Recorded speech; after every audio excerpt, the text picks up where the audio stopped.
성부와 성자 성령의 이름으로 아멘. 하늘을 우러러 사랑할 하나님 아버지 뜻 안에서 스승이신 예수님과 도움이신 성령님과 사랑할 성모님과 성요셉 아버지와 성미카엘 대천사와 하늘의 모든 거룩한 천사들과 성인들의 전구를 청하며 기도드립니다.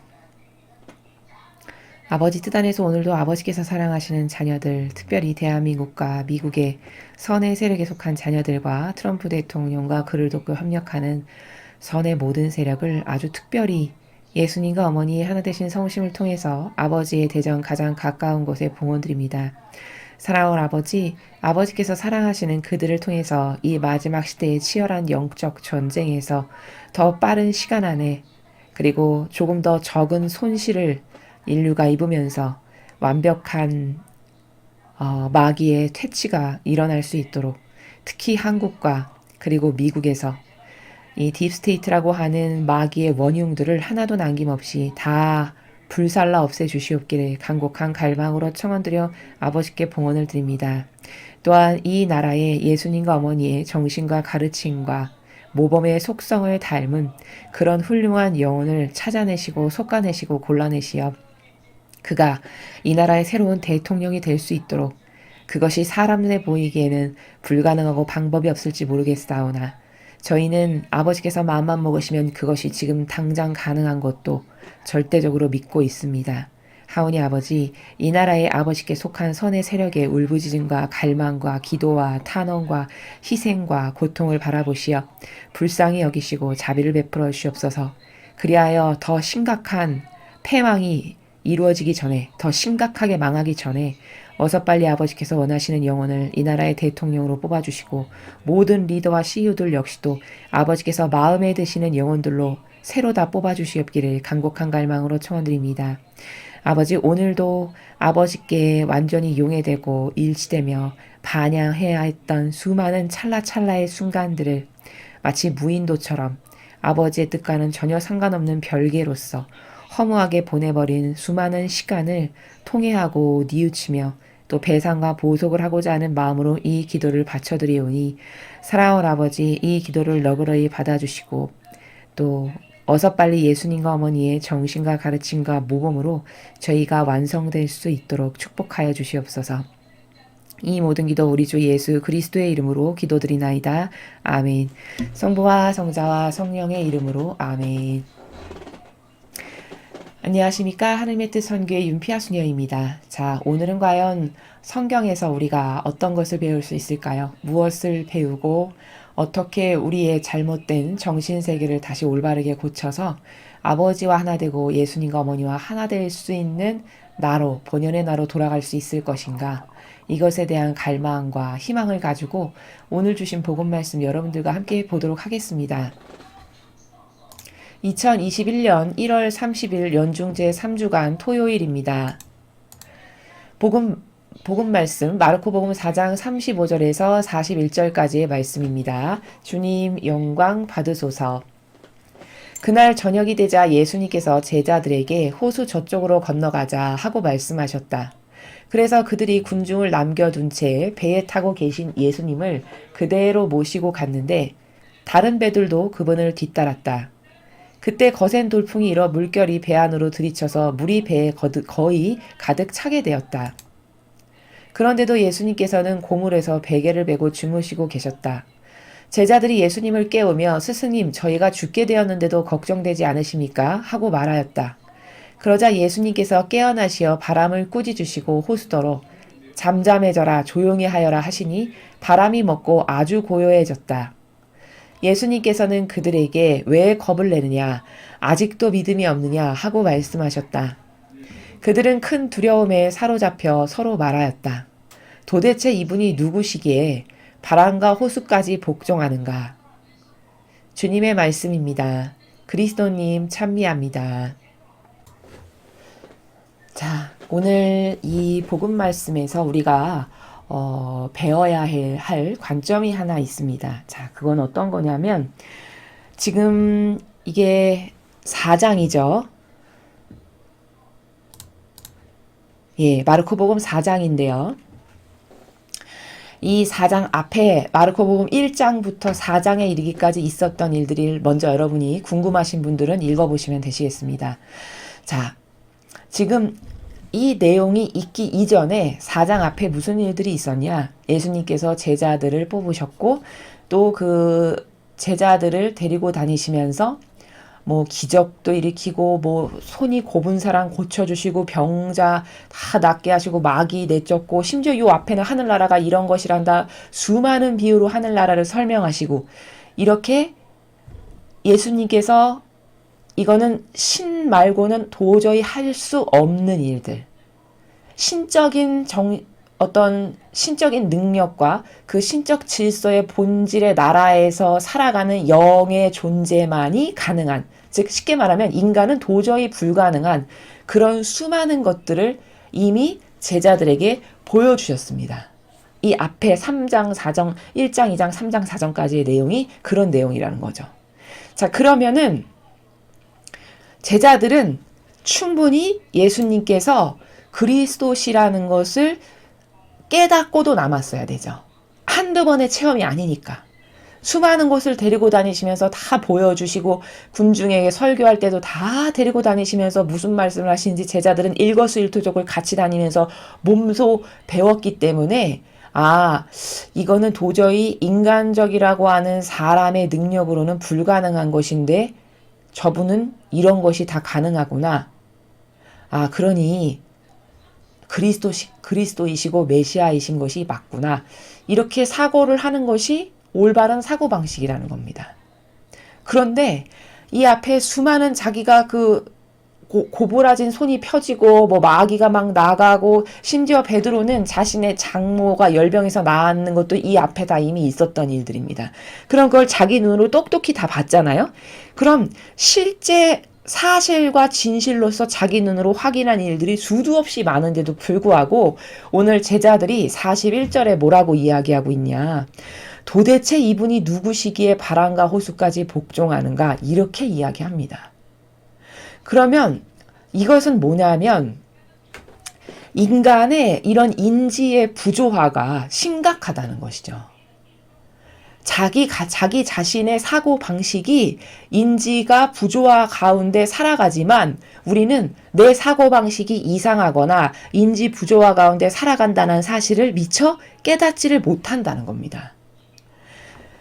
정상적인 사고 방식이면 자기 눈으로 확인한 수많은 진실과 사실의 근거에서 이러한 모든 신적인 나라에서만 가능한 일, 그리고 과거 구약의 자신들의 선조들이 메시아와 그리스도가 이렇게 오실 것이라고 수많은 예언자가 증언했던 그 내용을 딱 얼개를 맞추면 과거에 우리 조상들이 훌륭한 예언자들이 이렇게 메시아는 그리스도는 이렇게 오실 거다라고 한 그 예언과 내가 눈으로 확인한 이 객관적 데이터를 합쳐보았을 때 이분이 그리스도고 메시아시구나.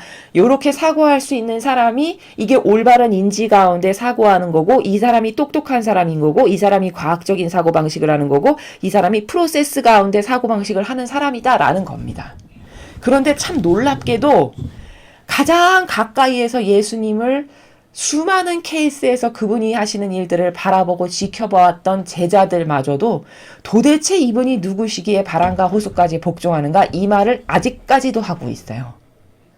그럼 여기서 우리가 깨닫고 발견해야 되는 건 뭐냐? 사람은 인지의 그 사고 방식의 이 구조가 조화롭지 못하구나, 올바르지 못하구나, 이걸 발견해야 된다는 겁니다. 그래서 자기 눈으로 이렇게 사실과 진실을 바라보고 확인을 했는데도 불구하고 믿지 못하는 제자들에게 40절에 예수님께서 아직도 믿음이 없느냐 이렇게 말씀하시는 겁니다.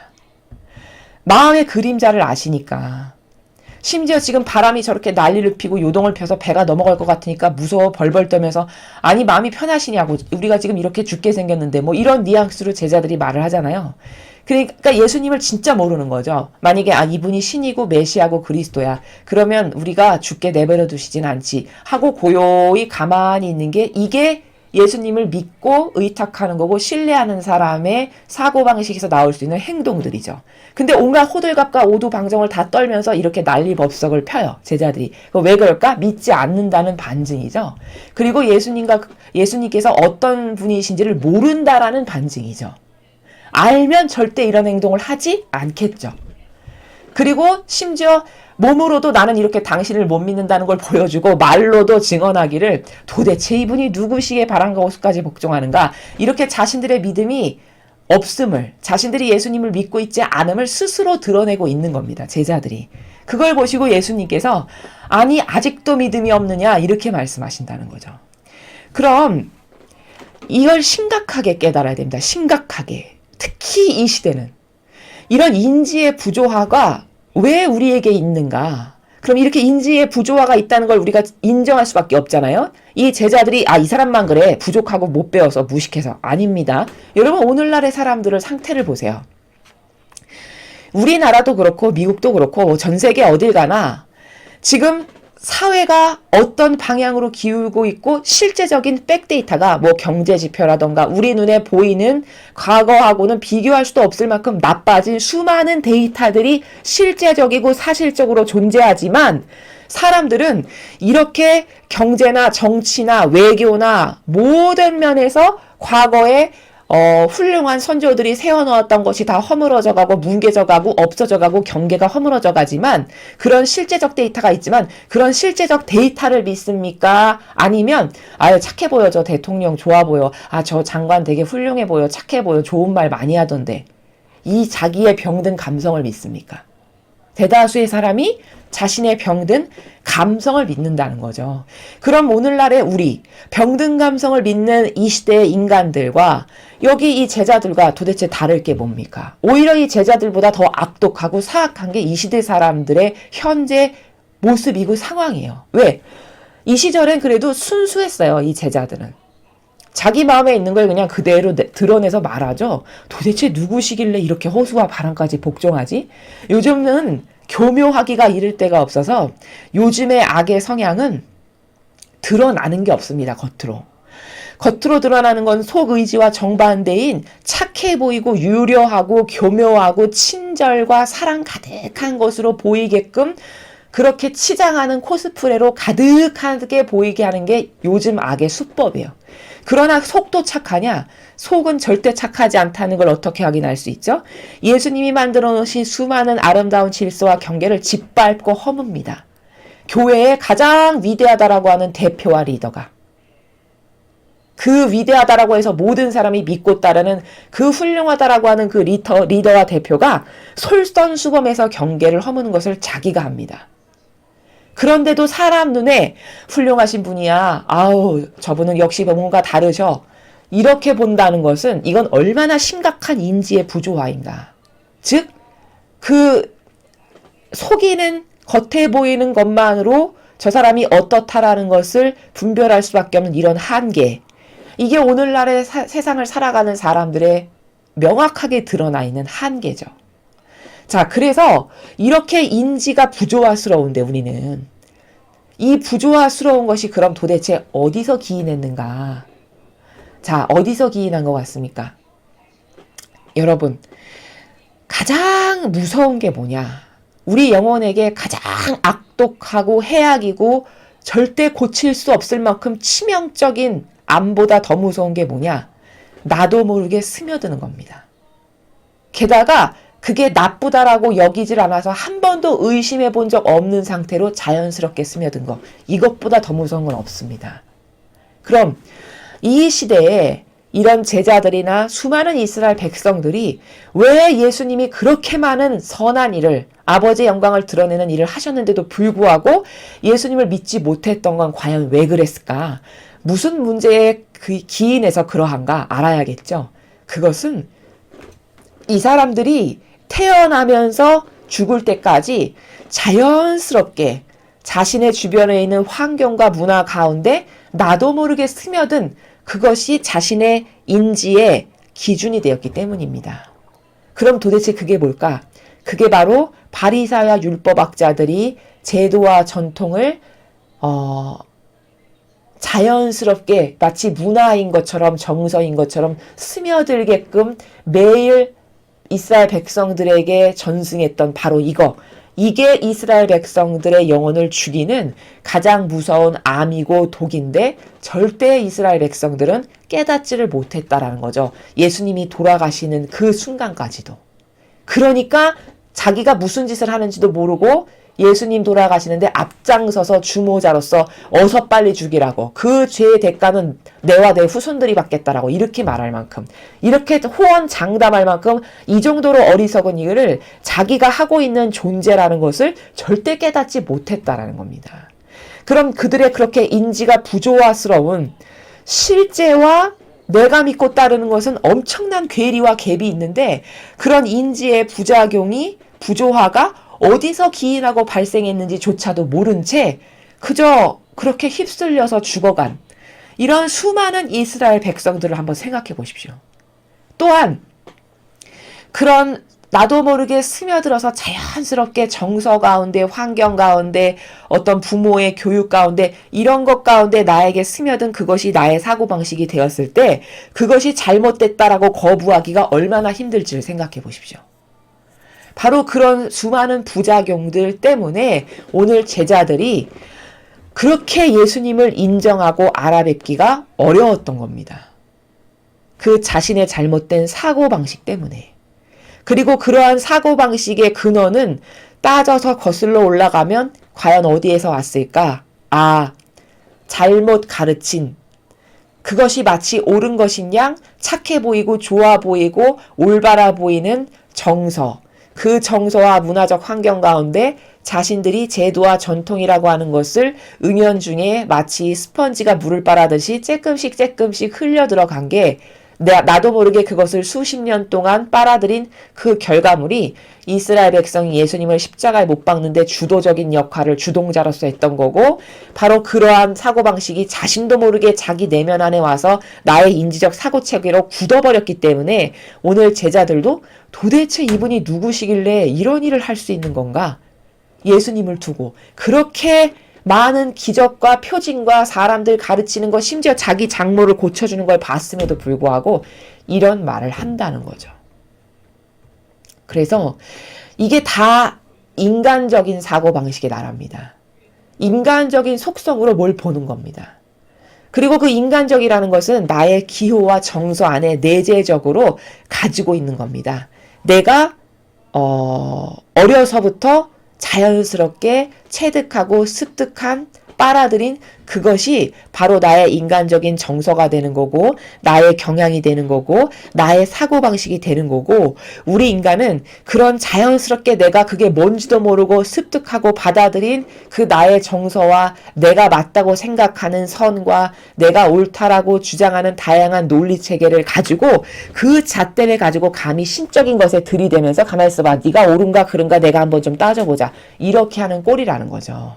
그러니 맞을 리가 당연히 없죠. 인간적인 것과 신적인 것은 출발 자체가, 스타트 자체가, 제야하는 기준점 자체가 다른 겁니다. 동네가 아예 다른 거예요. 이건 완전 악으로 가득한 거고, 인간적이라는 것은, 신적이라는 것은 완벽한 선 자체예요.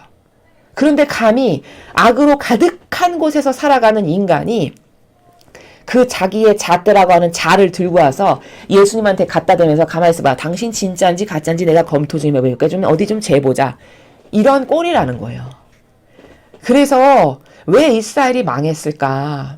그렇게 선민이라고 자부하고 하느님이 그렇게 많은 축복을 주어서 수많은 민족이 있는데 선택받았다라고 하는 그런 자부심으로 똘똘 뭉쳐서 살았던 그 이스라엘 백성이 왜 다른 나라는 아무리 전쟁이 나고 아무리 힘겨워도 나라 자체를 잃어버리진 않죠. 나라 없이 이 나라 저 나라로 떠돌아다니는 그런 비참함을 무려 1800여 년 이상 동안 겪으면서 살 수밖에 없는 형벌이 그래서 이스라엘 백성에게 내려진 거라는 거죠. 자, 그래서 우리는 나의 이 사고체계라고 하는 것이 굉장히 중요하다라는 사실을 반드시 깨달아야 됩니다. 나의 사고방식이 비정상적이고 옳지 않다라는 것을 인정할 수 있어야 된다는 거죠. 왜? 그래야만 고칠 수 있고 그래야만 새로워질 수 있는 기회가 오기 때문입니다. 여러분 생각해 보십시오. 잘못됐다라는 것을 인정하지 않는데 어떻게 회개가 있을 수 있으며 이상하다라고 잘못됐다라고 이거 악이다라고 인정할 수 없는데 어떻게 새로운 사고방식의 나라로 내가 이사를 갈 수 있습니까? 그래서 이 제자들의 오늘 이 부족함을 보면서 이건 제자들이 아직 예수님을 잘 몰라서 이런 거구나. 그게 아닙니다. 여기서 볼 수 있는 중요한 관점은 우리 인간이라는 존재를 깨달아야 된다는 겁니다. 존재.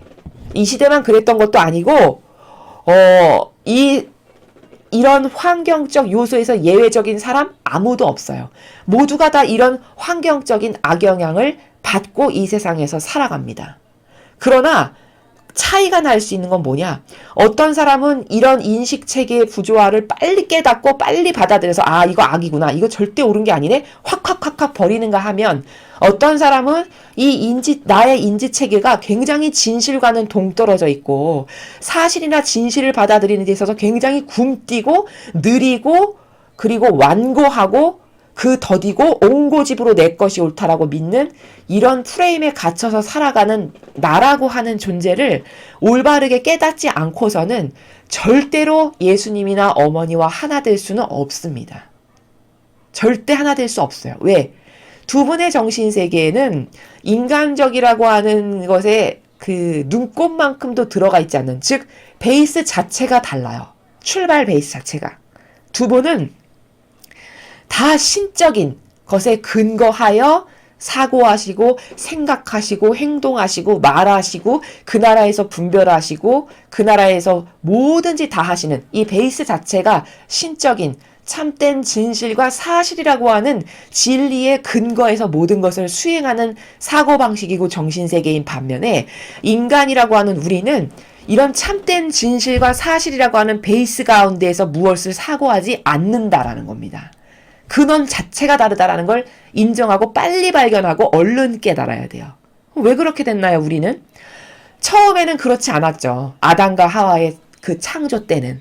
그러나 그 아담과 하와라고 하는 그 두 영혼이 그 자아라고 하는 내가 좋아지기를 원하는 그 자애심과 이기심을 충동질하는 마귀에게 속아 넘어가서 그것이 자신의 영혼을 죽이는 건지도 모르고 그 마귀와 하나됨으로써 자아를 따르고 사욕을 따르고 욕망을 따르고 이기심을 따르는 그 순간부터 우리는 죄인으로서 변질되고 만 겁니다. 그때부터 나를 챙기고 나를 위해서 살아가는 악이 하나 들어온 거죠.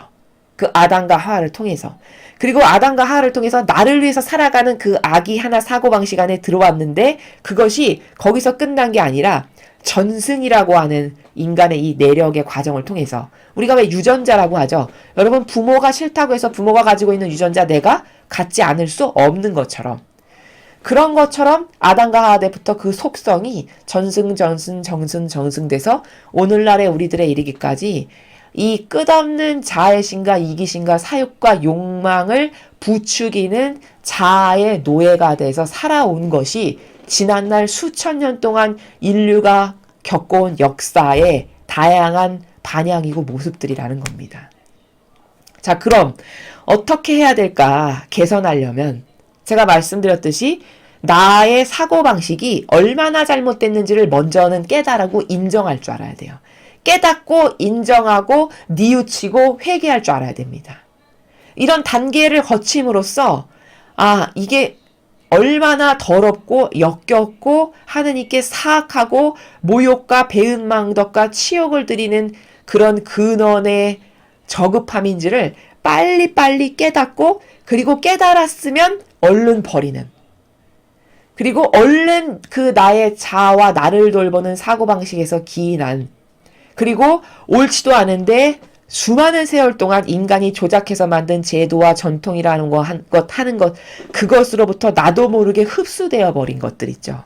그래서 나의 경향으로 굳어진 이런 것들이 얼마나 은총을 가로막는 아버지가 은총을 아무리 주시고 싶지만 이걸 내가 가로막아서 이 너울 때문에 이 덮개 때문에 아버지가 아무리 주시고 싶어도 주실 수가 없는 이런 안타까운 현재의 처지가 우리의 영혼의 상태다라는 것을 깨닫고 발견하고 인정하고 진짜 악하다고 생각했으면 뉘우치고 회개하고 그래서 얼른 버리고 이런 과정을 거침으로써 또한 버렸으면 예수님과 어머니께서 버린 것만큼 옳다라고 인정하고 받아들이는 것을 새롭게 채워주십니다.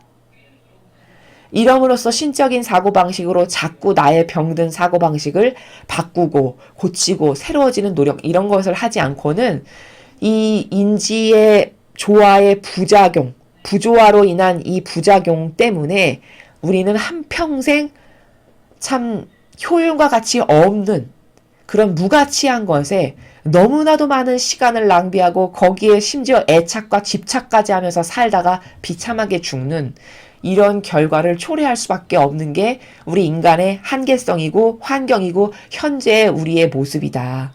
라는 것을 깨닫고 인정하고 발견해서 고칠 수 있는 그런 은총 또한 아버지께 청원드리는 그런 우리들이 되어야 하겠습니다. 이상으로 2021년 1월 30일 연중 제3주간 토요일 복음 해설을 마치겠습니다. 감사합니다.